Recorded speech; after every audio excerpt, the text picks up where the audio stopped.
ॐ नमः सिद्धेभ्यः।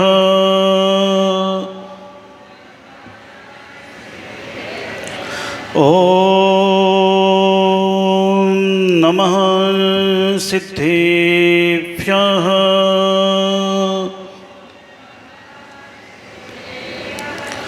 नमः श्रीवर्धमानाय निरिधोत्कलिलात्मने सालोकानां त्रिलोकानां यद्विद्यादर्पणायते।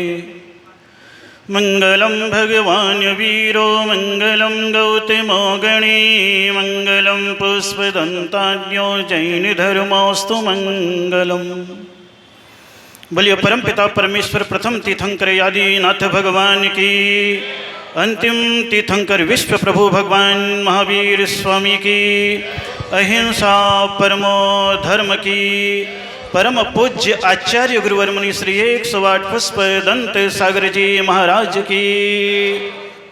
बड़े परम पूज्य आचार्य गुरुवर सागर जी जयकारा गुरुदेव का, जयकारा गुरुदेव का। धर्म स्नेही भव्यात्माओं, क्षमावाणी का पावन पर्व और त्यागी तपस्वियों का सम्मान। जैन दर्शन साधना का सम्मान करता है, साधना की पूजा करता है। भारतीय संस्कृति सन्यासियों की पुजारी है। गृहस्थ जीवन में भी तप साधना होती है तो थोड़ा सा उसका ग्राफ बढ़ जाता है, सम्मान के रूप में आ जाता है। और वैरागी बन करके अगर सन्यास बढ़ता है, त्यागी बन जाता है, तो वह पूजा के योग्य हो जाता है। इसीलिए भारतीय संस्कृति संतों, भगवंतों, महापुरुषों और तीर्थंकरों की जन्मभूमि है और पाश्चात्य संस्कृति वैज्ञानिकों की जन्मभूमि है। विज्ञान आधुनिकता को बढ़ावा देता है शरीर के सुख के लिए,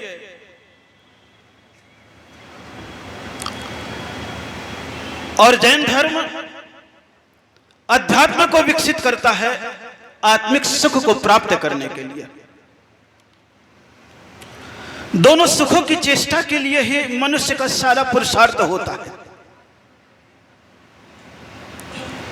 आप अपनी जिंदगी को देखने की चेष्टा करेंगे तो आपको महसूस होगा आपका सारा पुरुषार्थ केवल सुख को प्राप्त करने का है। लेकिन वह सुख इंद्रिय सुख है। अतीन्द्रिय सुख की कामना आपके भीतर पैदा अवश्य होती है, लेकिन उसके पुरुषार्थ के लिए आपके कदम आगे नहीं बढ़ते हैं, क्योंकि त्याग का दुख आपको कल्पना में परिलक्षित होने लग जाता है। लेकिन भीतर महसूस करेंगे जब आत्मा से त्याग पैदा होता है तो बाहर का कष्ट भी इष्ट को देने में कारण बन जाता है।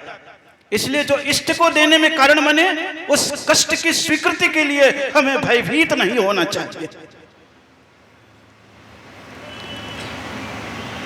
इसलिए जैन दर्शन उपवास करा करके पूरे भोजन का ही त्याग कराता है, और कहीं आपको संस्कार देने की बात करता है तो कहता है अगर अपने खानदान को पवित्र रखना है तो अपने खान पान को शुद्ध रखना प्रारंभ कर दो, ताकि तुम्हारी जैनत्व का आचरण और संस्कृति विकसित होती चली जाए।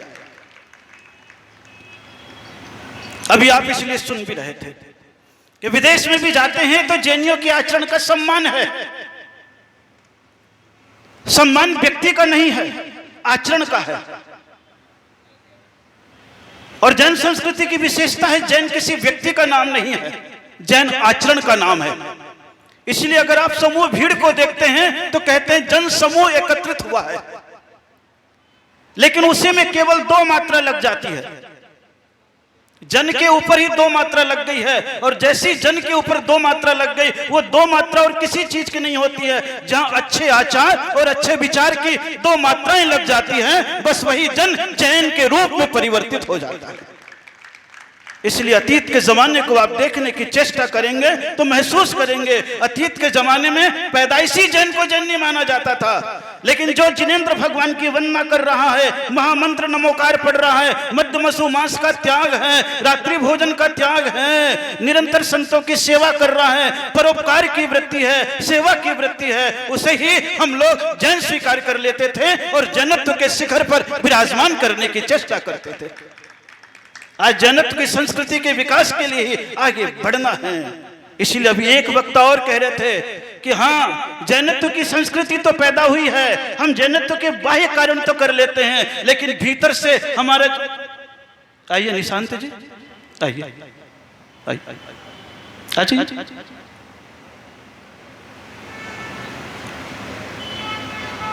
बैठ जाइए, बस बैठा देना, बस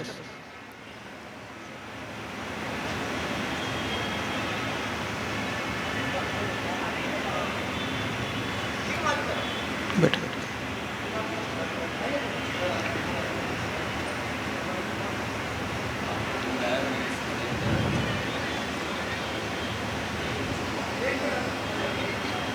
जैनत्व के संस्कार को उत्पन्न करने के लिए हम अपने क्रोध को नहीं छोड़ पाते हैं, अपने लोभ को नहीं छोड़ पाते हैं, अपने अहंकार को नहीं छोड़ पाते हैं, अपने माया को नहीं छोड़ पाते हैं। और भगवान महावीर कहते हैं अगर आपस में परस्पर के प्रेम का संबंध बना करके रखना है तो क्रोध और मान, इन दो का विसर्जन तो अवश्य करना पड़ेगा। और उसी का पर्व जैनियों में साल में एक बार नहीं 3 बार आता है और क्षमा मानी के रूप में आता है कि जैनियों का तत्व कहता है कि अगर तुम्हारे जीवन में किसी के प्रति भी 6 महीने से ज्यादा की दुश्मनी है तो ख्याल कर लेना, तुम अनंतानुबंधी कसाय को लेकर के बैठे हो, तुम्हारी आत्मा का कभी उत्थान होने वाला नहीं है। 6 महीने से ज्यादा की कसाय, किसी से बैर, किसी से दुश्मनी, इसीलिए 6 महीना भी व्यतीत न हो, इसलिए साल में 3 बार परिवाधिराज पर्युषण पर्व आ जाता है कि 4 महीने में ही तुम क्षमा मांग लो और उसके उपरांत अपने मामले को रफा दफा कर दो। लेकिन क्या हमारे भीतर पैदा होता है 4 महीने में?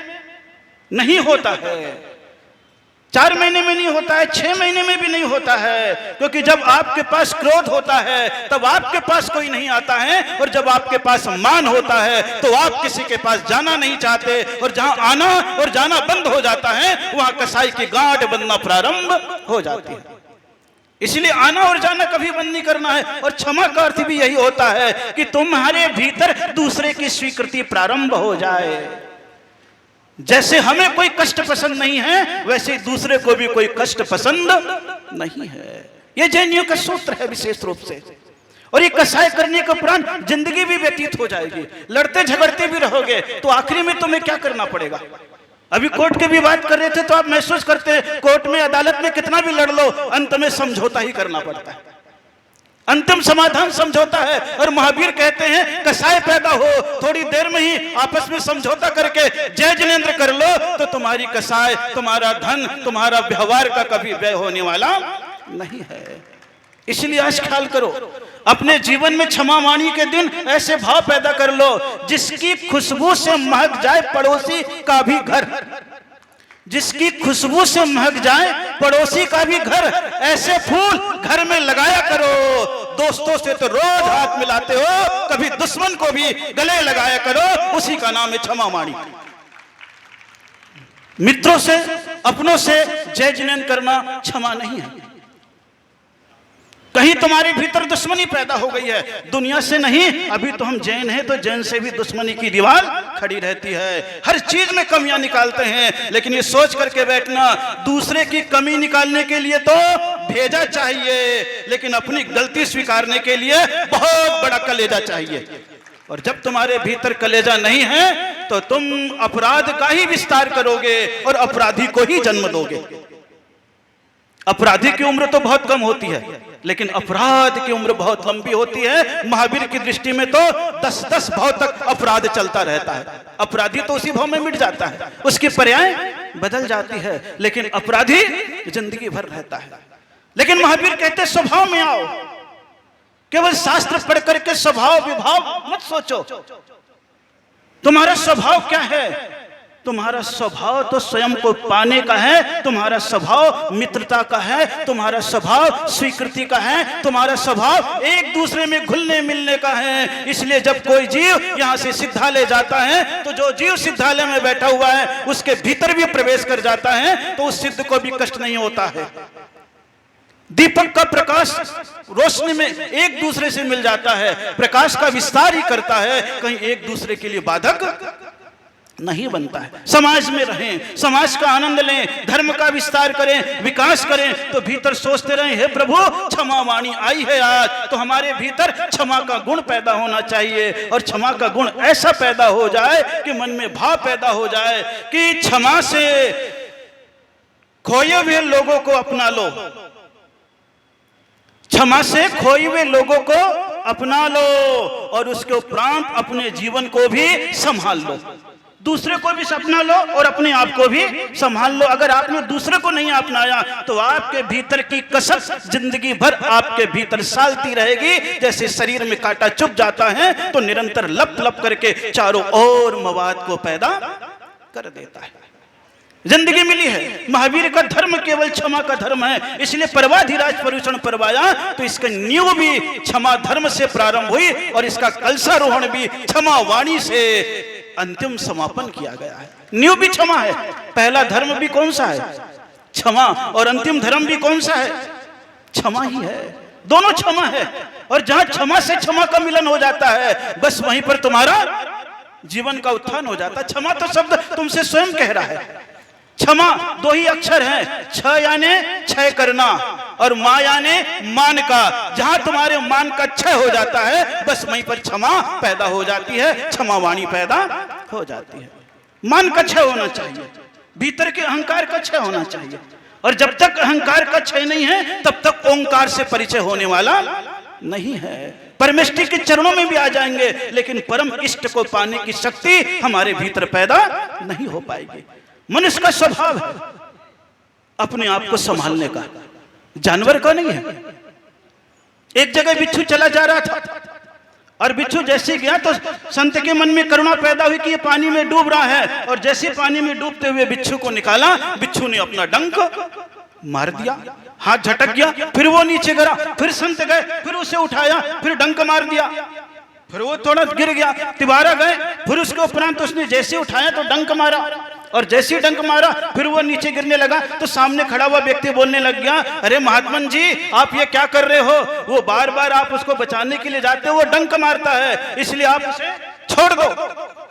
तो वो संत ने बड़ी अच्छी बात कही कि ध्यान रख बेटा कि जैसे ये बिच्छू डंक मारने का स्वभाव नहीं छोड़ रहा है, वैसे ही मैं इसे अपने बचाने का स्वभाव भी छोड़ने वाला नहीं हूं, क्योंकि मैं तो मानव हूं, मेरे पास अपने मान के विसर्जन की क्षमता है। मानव, मान के विसर्जन की जिसमें क्षमता है, क्रोध की विसर्जन की जिसमें क्षमता है, वही मानवता के शिखर पर चढ़ पाता है। और जिसके भीतर ये क्षमता नहीं है तो आप समझ लीजिए जीते हुए भी मुर्दे के समान है, क्योंकि लचक जिंदे की पहचान है, अकड़ तो मुर्दे की पहचान है।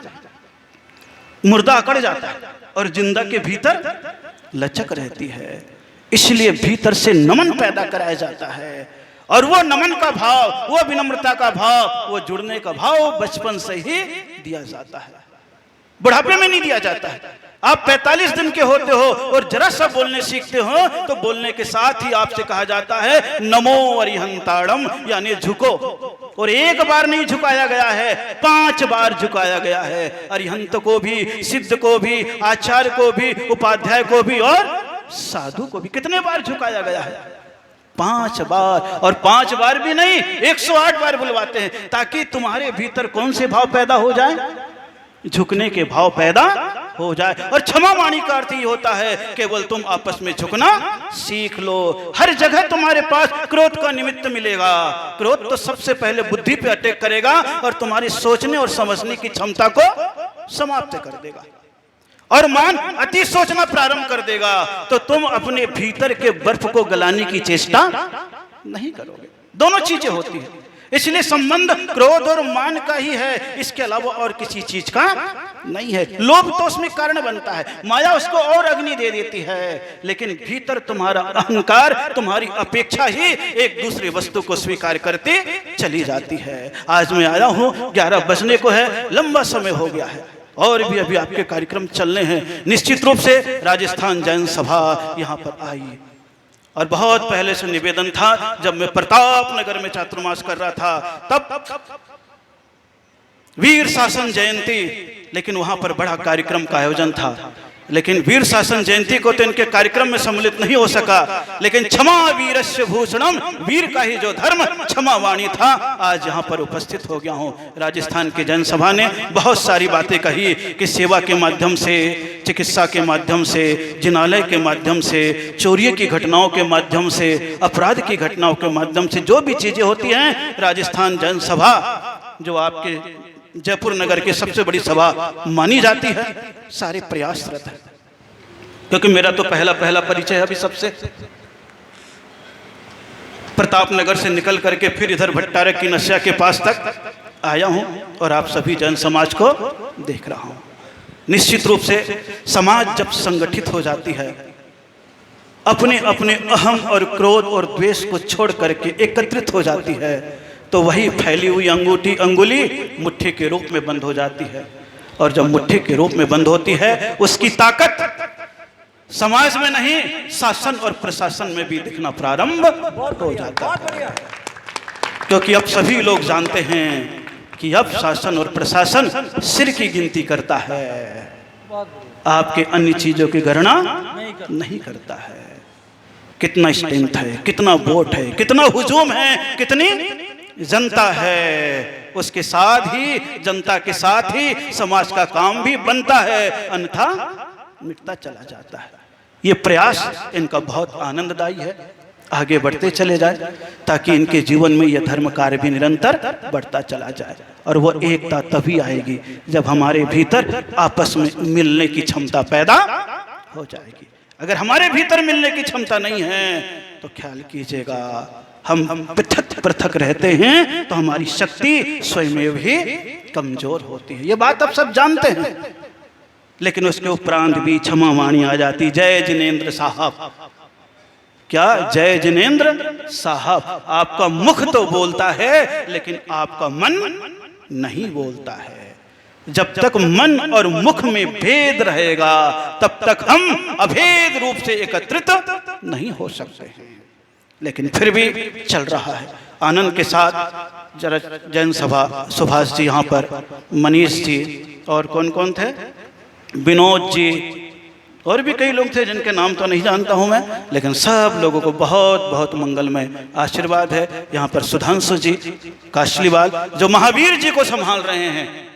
हजारों तीर्थ आपको मिलेंगे, लेकिन तीर्थंकर के नाम से केवल 2 ही तीर्थ मिलते हैं, एक महावीर जी मिलता है, एक ऋषभ देव जी मिलता है, उसमें भी केसरिया जोड़ दिया जाता है, इसमें चांदनपुर। 2 तीर्थंकर के नाम पर ही हैं। और महावीर जी की प्रतिमा तो अपने आप में ऐसी प्रतिमा है जो विश्वव्यापी, उस आकृति को देख करके ही जैन महावीर की पहचान बन जाती है। आदर्श नगर बनाने के लिए उस महावीर जी के लिए चल रहे हैं। मुझे कल थोड़ी सी जानकारियां किसी के माध्यम से मिली थी, बहुत बहुत मंगलमय आशीर्वाद के पात्र है। जितने भी उपवास वाले यहाँ पर आए हैं वे भी बहुत बहुत मंगलमय आशीर्वाद के पात्र हैं। निश्चित रूप से हम सभी लोग यहाँ पर चलते चले जा रहे हैं, आगे बढ़ते चले जा रहे हैं। 11 बज रहे हैं, लेकिन एक बात आज से कह दूं, क्योंकि आज पूरी जन समाज यहाँ पर एकत्रित हुई है। अगर मेरा प्रताप नगर से इधर आना हुआ है तो एक निमित्त बना था, पहला क्षमा वाणी का और दूसरा निमित्त बना था सिद्ध चक्र महामंडल विधान का। यह बात सही है कि जयपुर नगर पुण्यात्मा है, यहाँ पर हजारों संत आते हैं और लाखों विधान होते हैं। ये बात आप मान करके चलिएगा, क्योंकि पुण्यात्मा जन समाज है और जो पुण्यात्मा समाज होती है वहां धर्म के लाभ का अवसर निरंतर मिलता ही रहता है। फिर एक अवसर मिला है, ये जो आपके बीच में 15 तारीख से लेकर के 24 तारीख तक, जिसे आप विजयादशमी के रूप में भी पुकारते हैं, और जैन दर्शन में आदिनाथ पुराण में लिखा गया है कि भरत चक्रवर्ती जब 60,000 वर्ष युद्ध करके आया लौट करके, तो अयोध्या नगरी में आते के साथ ही कहता है, हे प्रभु, तुम्हारे आशीर्वाद से मेरा सारा कार्य सफल हो गया है, इसलिए मैं 10 दिन तक आपकी महा आराधना करूंगा। 10 दिन तक वो पूजा की थी, एकम से लेकर के 10वीं तक। अन्य जगह रावण के जलते हुए दशहरा मनाया जाता है, लेकिन जैनियों में ये नवरात्रि 10 दिन का जो समय है, परमात्मा की आराधना का समय है। उस आराधना में सिद्ध चक्र महामंडल विधान, कौन सा विधान? सिद्ध चक्र महामंडल विधान, जो जैनियों में सर्वाधिक विधान इसी का होता है। ऐसी कोई अष्टानिका नहीं जाती है कि पूरी जैन समाज में लगभग 1000-2000 विधान हर गांव में न होते हो प्रति वर्ष, और आपके जयपुर में भी होता होगा।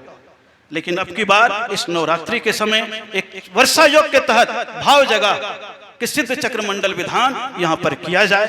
250 मंडली विधान यहाँ पर किया जा रहा है। सारी तैयारियां चल रही है, यहाँ के बाद उधर ही जाना है। जितने यहाँ पर बैठे हुए हैं, आपके मन में कहीं पर भी एक बार पुनः परमात्मा की आराधना के भाव जगे हो तो सोच लेना, एक बार हम अपना मंडल अपने परिवार के साथ बैठ करके सिद्ध चक्र महामंडल की आराधना करने की चेष्टा इस बार भी करेंगे।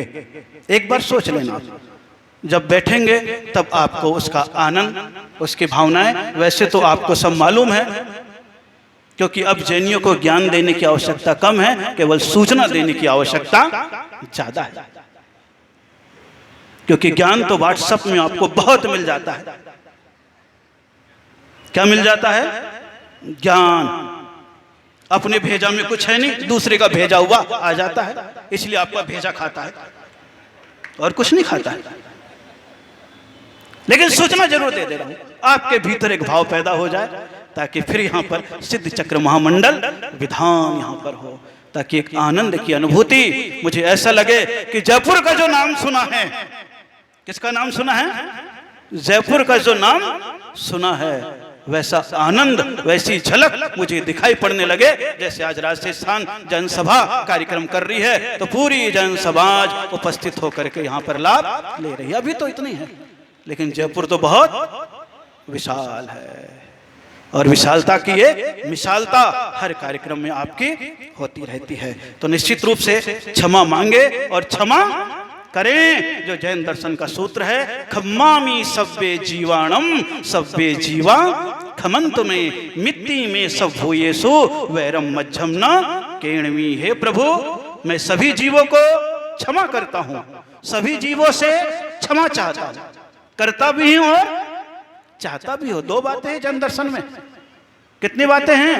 2 बातें हैं, क्योंकि क्षमा शब्द में 2 गुंडी है। कितनी गुंडी है? कितनी गुंडी है? 6 शब्द लिखोगे तो कितने गांठ हैं? एक गांठ नहीं है। एक गांठ रहता है तो केवल श्र लिखा जाता है, श्री। एक में केवल श्री लिखा जाएगा, और जहां 2 हो जाएगी तो 6। क्षमा में 2 गांठें हैं।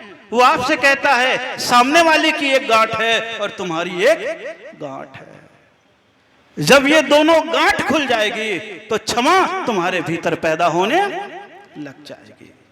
तो सामने वाले, इसलिए खम्मामी सव्वे जीवाणम सव्वे जीवा खमंत में, मैं सभी जीवों से क्षमा मांगता हूं और सभी जीवों को क्षमा करता हूं। मांगने से उसका मन पिघलेगा और करने से तुम्हारा मन निर्मल होने लगेगा। अगर कोई मांगे और तुम करो नहीं तो तुम्हारा मन पिघलने वाला नहीं है। केवल माफी, एक्सक्यूज मी और सॉरी, इन 3 शब्दों को लेकर के आप क्षमामाणी धर्म को नहीं पा सकते हो, किंचित भी नहीं पा सकते हो। ये तत्काल का आनंद है, लेकिन क्षमा शब्द भीतर की गहराई का द्योतक है, उदार मन का द्योतक है, दूसरे की स्वीकृति का द्योतक है, जिसके लिए एक लाइन जहां जाता हूं वहां जरूर कहता हूं कि जब तुम्हारे भीतर क्षमा पैदा हो जाती है तो 2 लोग आपस में मिल जाते हैं, तो आनंद की बरसात सबसे पहले आंखों के माध्यम से होती है। किसके माध्यम से? आंखों के माध्यम से। कहते हैं जब तुम्हारे भीतर क्षमा पैदा होती है तो 4 मिले 64 खिले, 20 खड़े कर जोड़। 4 मिलते हैं, यानी सामने वाले के 2 आंखें और तुम्हारी दो आंखें। जब क्षमा के भाव आते हैं तो दोनों की कितनी कितनी आंखें मिल जाती है? तो कितनी आंखें हो गई? 4 मिले 64 खिले। तुम्हारे भीतर कोमलता आती है तो तुम्हारे 32 और उसके 32 कितने खिल जाते हैं? 64 खिल जाते हैं। 4 मिले 64 खिले। और जब तुम्हारे भीतर क्षमा पैदा हो जाती है, 20 खड़े कर जोड़, ये आपके 10 और सामने वाले के 10, ये 20 हाथ जोड़ करके खड़े हो जाते हैं। और क्षमा ऐसी चीज है, जब क्षमा से तुम गले मिलने लग जाते हो तो क्षमा ऐसी चीज है, हर से रोम करोड़, आपका करोड़ करोड़ रोम रोमांचित हो जाता है, प्रसन्नचित हो जाता है। तो प्रभु से आज के दिन यही कहें कि हे प्रभु, हम क्षमा मांगेंगे तो आज दुश्मन को जय जिनेंद्र कर देंगे। केवल मैसेज भेजना नहीं, मैसेज भेजने के बाद देखना कि वो खोला है कि नहीं, क्योंकि अभी जैसी सूचना मिल रही थी, कह रहे थे 32,000 सदस्य मैसेज खोलते नहीं। एक एक बात आप लोग जान रहे हैं, खोल के देखना, और जैसी लगे इस दुश्मन का आया है, क्या बात है, आप भी खट से उसको कर दो और अपने तरफ से लगा दो। हेलो साहब, आपके यहाँ कब दूध पीने आए? इतना सा जरा बोला, हमें चाय नहीं बोलूंगा, आपके यहाँ कब दूध पीने आए? आप देखोगे मन कैसा खिलने लगता है। देखो फिर जुड़ते चले जाते हैं, कड़ी से कड़ी जुड़ती चली जाती है तो एक चैन भी बन जाता है। खैर, समय बहुत हो रहा है, बहुत बहुत मंगलमय। सभी सभा को, सभी जन समाज को, सभी उपवास वालों को भी आशीर्वाद। और आज थोड़े से परिचित मुझे निशांत जी दिख गए थे, जो देखिए सभी यहाँ विराजमान रहे। आइए आइए। हाँ, और हमारे बीच हमारे गौरव आदरणीय श्री निशांत जी जैन, जो कि जालोर जिले के कलेक्टर के रूप में हैं और सिविल सर्विसेज में आपने IAS में 13वीं रैंक से प्राप्त किया है। बहुत ही युवा साथी के रूप में, ऊर्जावान साथी के रूप में मैं आदरणीय सुधांशु जी कासीवाल साहब से निवेदन करूंगा कि आप पधारें और हमारे गौरव आदरणीय श्री निशांत जी जैन का माल्यार्पण, दुपट्टा एवं शॉल उड़ाकर स्वागत करें, अभिनंदन करें। दिगंबर जैन अतिशय क्षेत्र श्री महावीर जी को जो भी विशेष सम्मान प्राप्त हुआ है, आदरणीय निशांत जी जैन की भी बहुत महत्वपूर्ण योगदान है। हम साधुवाद प्रेषित करते हैं, धन्यवाद प्रेषित करते हैं। और पूज्य गुरुदेव ने एक संकेत हमें दिया है। देखिए, प्रवचन के माध्यम से जहां क्षमा शब्द को सार्थकता प्रदान करने के लिए गुरुदेव ने बात कही है, वहीं समाज को संगठित करने की भी बात कही है। यदि एक जाजम पे समाज इकट्ठित नहीं होगा तो भविष्य में हम किसी भी चीज का न संरक्षण कर सकते हैं, न संवर्धन कर सकते हैं।